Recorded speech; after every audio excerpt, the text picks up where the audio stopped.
আসসালামু আলাইকুম ওয়ারাহমাতুল্লাহ। প্রিয় দর্শক, আশা করি আপনারা সকলেই অনেক ভালো আছেন। আমাদের চ্যানেলটিতে প্রতিনিয়ত ইসলামিক এবং শিক্ষণীয় ভিডিও ছাড়া হয়, তাই লাইক, কমেন্ট এবং সাবস্ক্রাইব করবেন আশা করি। চলুন ভিডিওটি শুরু করা যাক। প্রিয় নবী সাল্লাল্লাহু আলাইহি ওয়াসাল্লাম 5 শ্রেণীর নারীকে বিবাহ করতে নিষেধ করেছেন। যদি কোনো মহিলার মধ্যে এই সব খারাপ লক্ষণগুলো থাকে, তাহলে তার স্বামীরাও জান্নাতে যেতে পারবে না। সেই সব মহিলাদের উচিত নিজেদের পরিবর্তন করা, সেই সাথে তাদের স্বামীদের উচিত আপনার স্ত্রীকে এইসব কাজ থেকে বিরত থাকতে বলা। আল্লাহ তাআলা বলেন, তার নিদর্শনের মধ্যে হলো এই যে তিনি তোমাদের জন্য তোমাদের মধ্য হতেই তোমাদের সঙ্গিনী সৃষ্টি করেছেন, যাতে তোমরা তার কাছে শান্তি লাভ করতে পারো। আর তিনি তোমাদের মধ্যে পারস্পরিক ভালোবাসা ও দয়া সৃষ্টি করেছেন। সূরা আর-রুম আয়াত 21। ঠিক এজন্যই আমাদের মহানবী হযরত মুহাম্মদ সাল্লাল্লাহু আলাইহি ওয়াসাল্লাম মহিলাদের সাথে ভালো ব্যবহার করতে বলেছেন। তাদেরকে তৈরি করা হয়েছে পাজরের হাড় থেকে। উত্তম লোকেরা তাদের সম্মান করে, আর অধম লোকেরা তাদের অশ্রদ্ধা করে। আল্লাহর রাসূল সাল্লাল্লাহু আলাইহি ওয়াসাল্লাম উত্তম স্ত্রী গ্রহণের নির্দেশ দিয়েছেন, যাতে তারা মুসলিমদের সাহায্যকারী হতে পারে।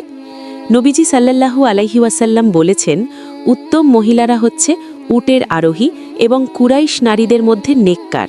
তারা শৈশবে তাদের সন্তানদের প্রতি সবচেয়ে দয়ালু এবং তাদের স্বামীর সম্পত্তির প্রতি আরও যত্নবান।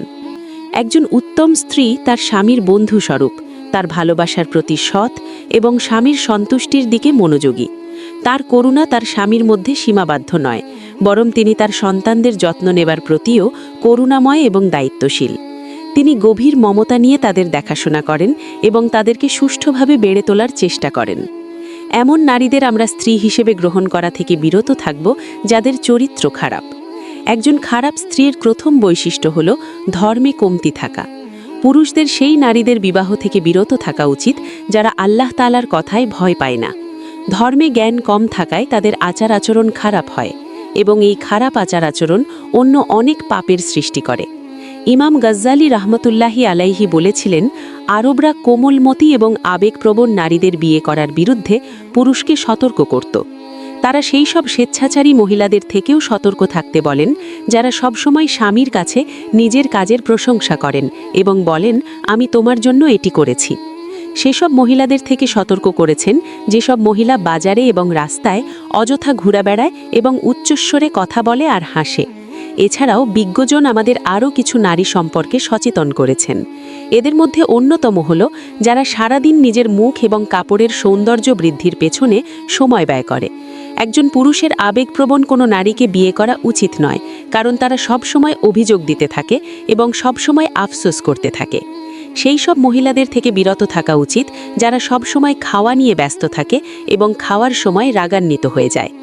বাচাল মহিলাদের থেকে বিরত থাকা উচিত, কারণ তারা অযথা কথা বেশি বলে, যা থেকে কোনো রকম উপকার হয় না। সেই সব নারী যার চোখে সব কিছু ভালো লাগে এবং সে সব কিছুর আকাঙ্ক্ষা করে এবং প্রায় তার স্বামীর কাছে সব কিছু কিনতে চায়, তাদের থেকে দূরে থাকুন। সেই সব নারীদের কেউ পছন্দ করে না যারা খুব জেদি এবং উচ্চস্বরে তার স্বামীর সাথে কথা বলে। সেই সব নারীদের থেকে দূরে থাকা উচিত যারা তাদের সঙ্গীকে অবিশ্বাস করে এবং দানশীলতায় বাধা দেয়। কিছু নারীর একটি খারাপ বৈশিষ্ট্য হলো তারা নিজের স্বামীর থেকে অন্য পুরুষের গুণ বেশি পছন্দ করে। আরও একটি খারাপ বৈশিষ্ট্য হলো যারা স্বামী এবং তার পরিবারের গোপন কথা বাইরে বলে বেড়ায়। আবু হুরায়রা রাদিয়াল্লাহু তাআলা আনহু কর্তৃক বর্ণিত, তিনি বলেন, নবী করিম সাল্লাল্লাহু আলাইহি ওয়াসাল্লাম বলেছেন, 4টি গুণ দেখে নারীকে বিবাহ করা উচিত: তার ধন সম্পদ, তার বংশমর্যাদা, তার রূপ সৌন্দর্য এবং তার দিন ধর্ম দেখে। বুখারী হাদিস 5090, মুসলিম হাদিস 1466। প্রিয় দর্শক, আজকের ভিডিওটি আপনাদের কেমন লেগেছে তা অবশ্যই কমেন্ট বক্সে লিখবেন। সকলেই ভালো থাকুন, সুস্থ থাকুন। আল্লাহ হাফেজ।